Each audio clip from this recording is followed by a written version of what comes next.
So guys, welcome back to my channel Bonusree Educative Classes. It's me Bonusree, and if you're new to my channel, please do subscribe my channel and press the bell icon to receive the notification at the earliest.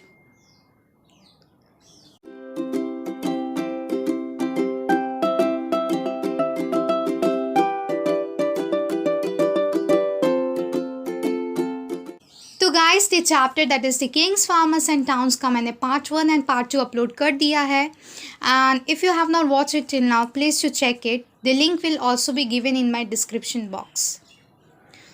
तो आज हम basically last topics of this chapter that is the kings farmers and towns को cover करेंगे.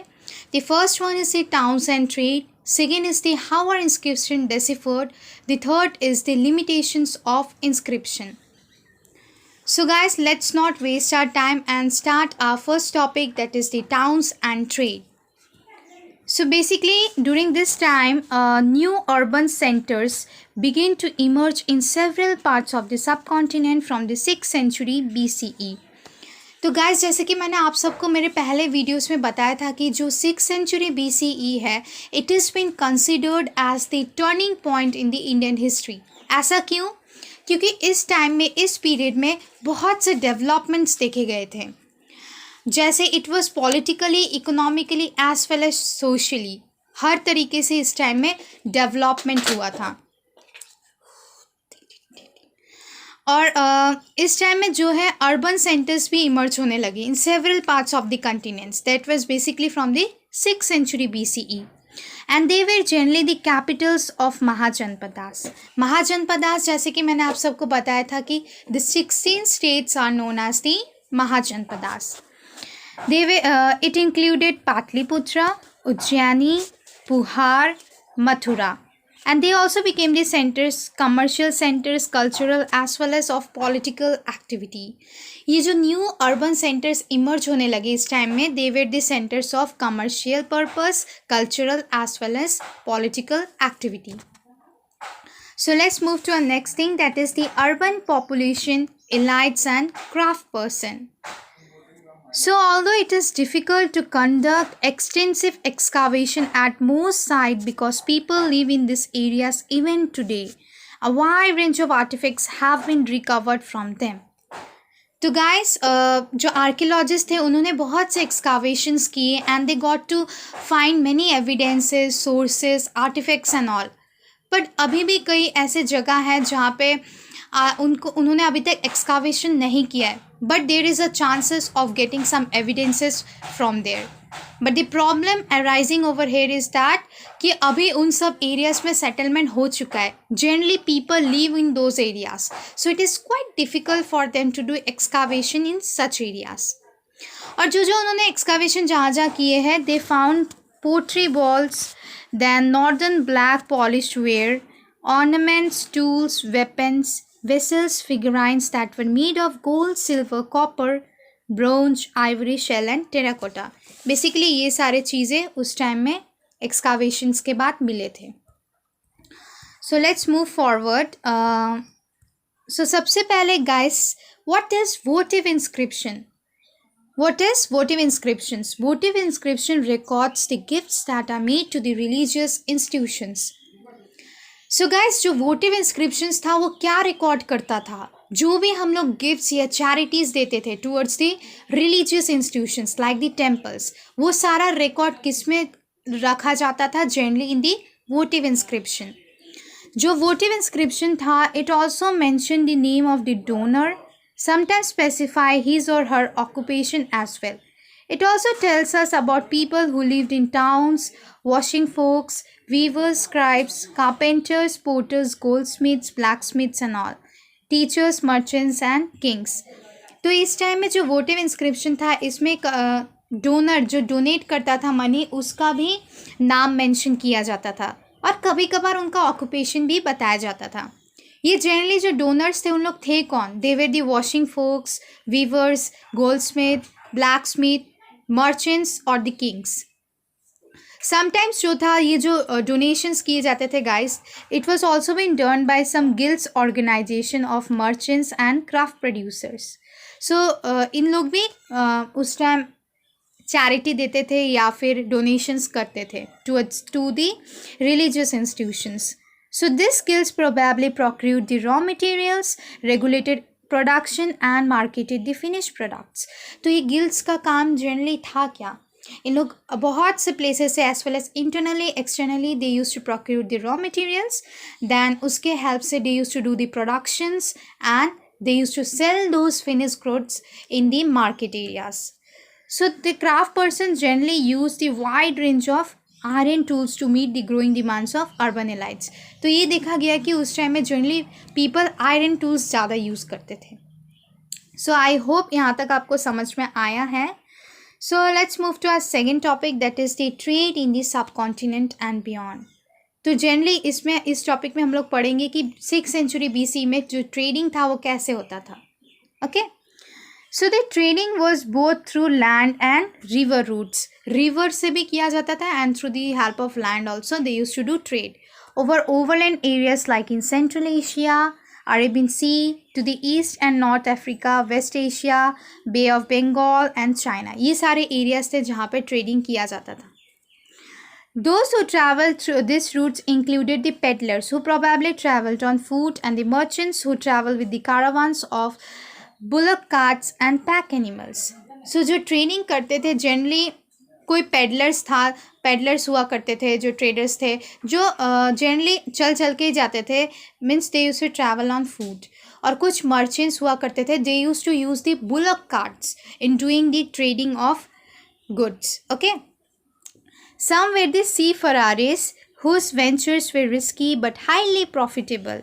Okay, कुछ merchants through the help of sea routes उन लोग trading करते थे, और जो ये उन लोग ट्रेडिंग करते थे ये बहुत रिस्की काम होता था सी फरारिस के लिए, but at the same time it was quite profitable for them.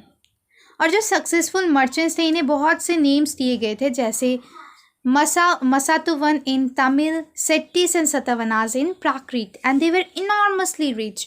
ये जो मर्चेंट्स थे, जो सी फरारिस थे, इन लोग बहुत ज़्यादा अमीर हुआ करते थे because they use to get high amount of profit through trading.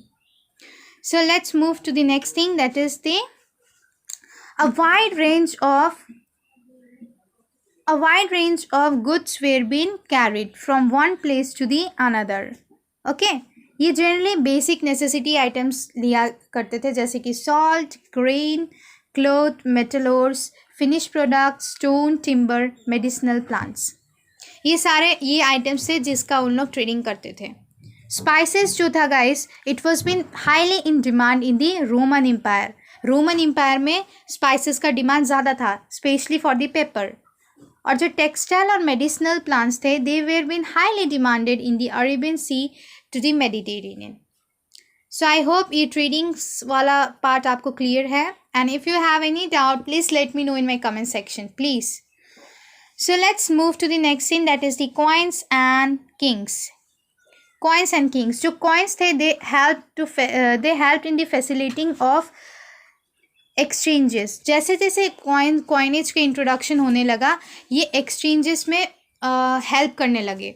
It facilitated in exchanges. Okay, so the first coin जो था it was the punch mark coin. इन्हें पंच मार के इन्हें बनाया जाता था ये कॉइन्स को, and they where of silver and copper. और ये हाईली अमाउंट में हमें रिकवर्ड हुआ है through excavation. Guys, what is numismatics?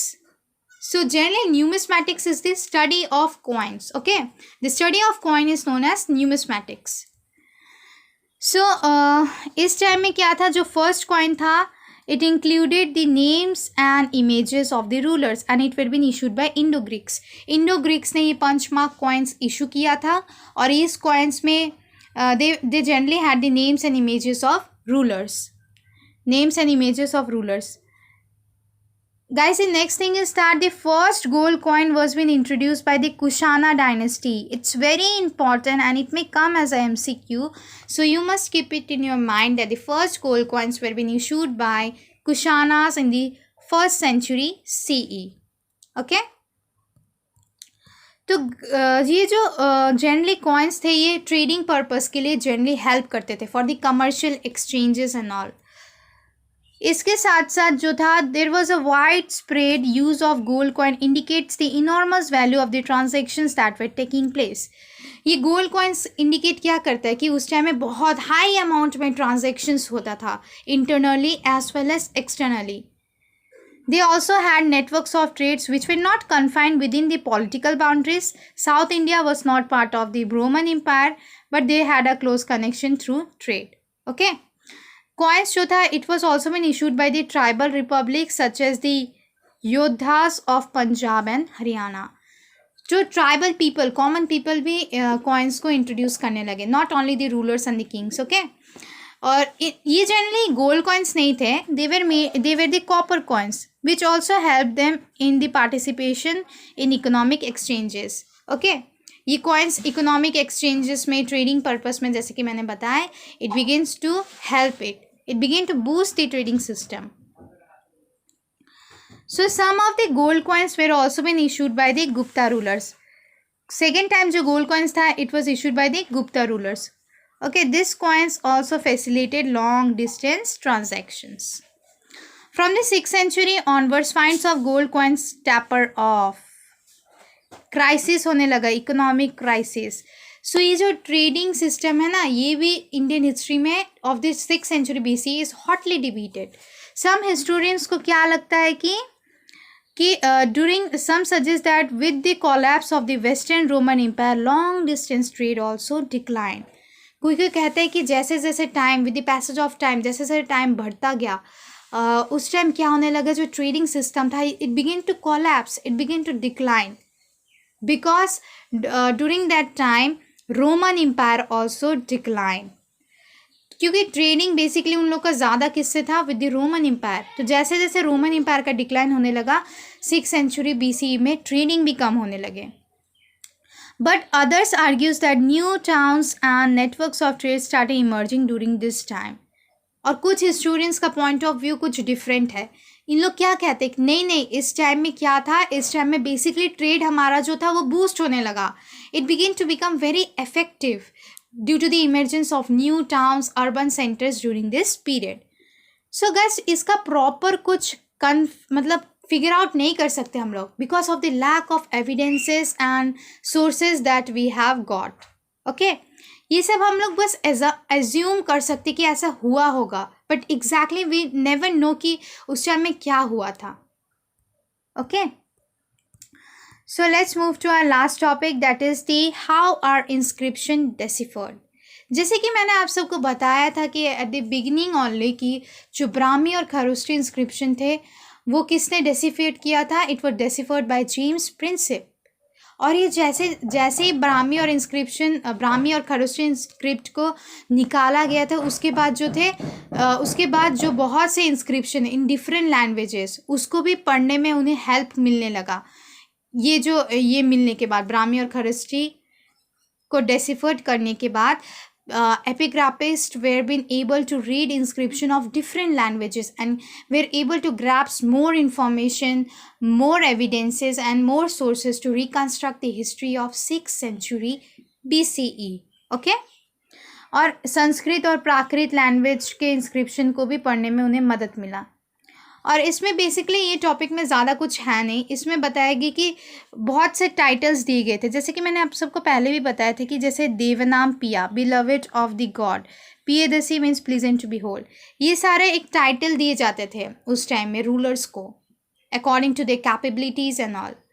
तो जो अशोका था, the most powerful ruler of Mauryan empire, Ashoka, उनको ये टाइटल्स दिए जाते थे। It has been mentioned in different inscriptions related to Ashoka because of the prosperity and supremacy which was been established by Ashoka during the Mauryan Empire. On the basis of this, these titles are given to Ashoka. So let's move towards the next thing, that is the limitation of inscriptional evidences. Guys, हमें जैसे कि archaeologist ने बहुत से inscription decipher किए हैं, बहुत सारे inscriptions after excavating and all different sites, doing excavation from different sites. But guys, ये जैसे कि हमें हिस्ट्री को रिकन्स्ट्रक्ट करने में हेल्प करते हैं। It is among the literary sources, right? But इसमें भी कुछ ना कुछ लिमिटेशंस है. The first limitation is that हमें बहुत से इंस्क्रिप्शन मिले थे, बट जो था उनका जो कलर था वो फेड हो चुका था. तो उसमें जो लिखा था वो प्रॉपरली हमें अंडरस्टैंडेबल नहीं था. हमें समझ में नहीं आ रहा था कि उसमें एग्जैक्टली लिखा क्या गया है. सेकेंड थिंग इज़ दैट कुछ कुछ इंस्क्रिप्शन इतने टाइम में रहते रहते they begin to get damage, वो ख़राब होने लग गए. उसमें जो वर्ड्स लिखे गए थे it was not properly visible. Third is that बहुत से इंस्क्रिप्शन अभी तक डेसिफर्ड ही नहीं किए गए. बहुत से अभी तक डेसिफर्ड करना बाकी है, because it is quite getting difficult nowadays to do excavation in different sites by the archaeologist. बहुत से इंस्क्रिप्शंस के लेटर्स जो है वो फेडेड हो चुके हैं, और कुछ कुछ इंस्क्रिप्शन ऐसे भी मिले हैं गाइस जिसमें ऐसे ऐसे वर्ड्स लिखे गए जिसको पढ़ना बहुत ही मुश्किल है. We don't even can read those things written in those inscriptions. Language problem, due to the language problem और due to the type of the letters or the signs and symbol used during that time. So ये सब कुछ कुछ limitations हैं inscriptions के. and basically ये topic आपको short question के लिए दे सकता है कि कैसे inscription हमें मदद करते to reconstruct the history and even tell the limitations of inscription. I hope guys आपको ये आज का वीडियो समझ में आया है. आज के वीडियोस में मैंने जो भी टॉपिक्स कवर किए हैं वो आप सबको समझ में आया है. If not, please let me know all of your doubts, and if you need any clarification, let me know in my comment box. I'm always here to help you out. And guys, अगर आपको किसी और topic में भी videos चाहिए, please let me know. I'll try to make a video on that. And if you had not followed me till now in my Instagram, please to follow in my Instagram ID. The link will be given in my description box. For more updates, please to follow in my Instagram. And guys मैं इस chapter से related top 5 sample questions भी upload करूँगी. So stay tune guys, and thank you so much for watching my video. जय हिंद, जय भारत.